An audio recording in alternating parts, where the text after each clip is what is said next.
You know the story. The children of Israel have been rescued from slavery, and now they're off to the Promised Land, a land that God had promised their father Abraham more than 400 years ago. As they approached the border of the Promised Land, I can imagine that they must have been excited, finally to be returning home.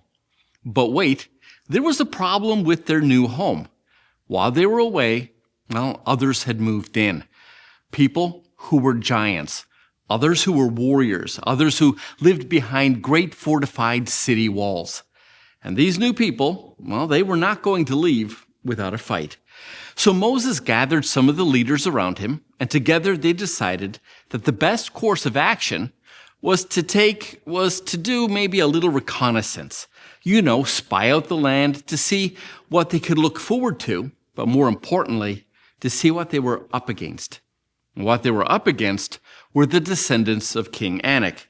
Now, we know that Anak had a bed that was 4 meters in length, and according to the Bible, it was 2 meters wide. Goliath, who was 3 meters in height, was a descendant of King Anak. And there was an entire nation of these giants living there. As a matter of fact, when the spies returned home, they said that they felt like grasshoppers standing next to these giants.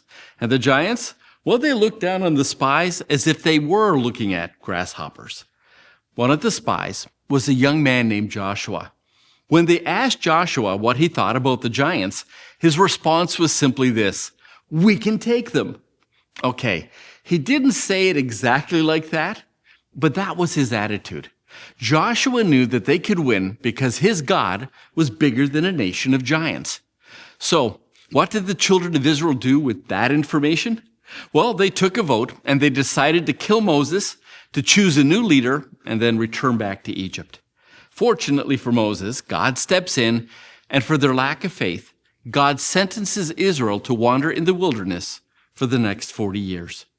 40 years go by, and Moses leads them back to the border of the Promised Land. Only this time, Moses is not permitted to join them. Somebody else would need to lead them.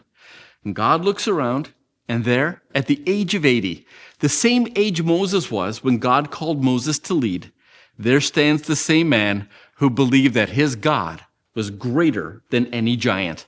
Who better to lead God's people than a man with a giant-like faith? The man we all know as Joshua. Joshua had only one job: to help God to keep his promise to Abraham that one day Abraham's descendants would possess the Promised Land. Moses was dead. The people numbered 600,000 or more, and these weren't just any people, they were God's people.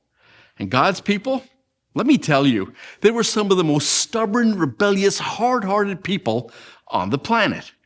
But God loved them, and Joshua, he loved them too.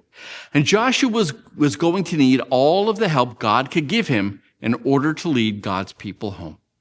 As we spend the next 12 weeks studying the book of Joshua, please remember, this study is not so much about Joshua. This is a study about a God who always keeps his word.